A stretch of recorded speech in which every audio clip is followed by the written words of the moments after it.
فقدت صغيرتها في هذا المنزل، وبعد فترة تعود لتتفقده.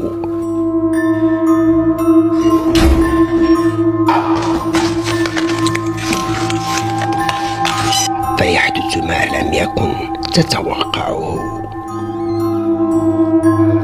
من المفترض أن ذلك الجناح فارغا،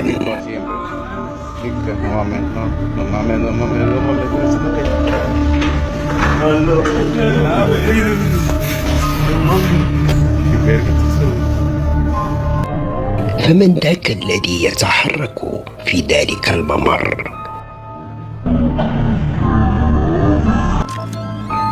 في بلاد كينيا يخافون على أطفالهم من هذه النسور الجارحة.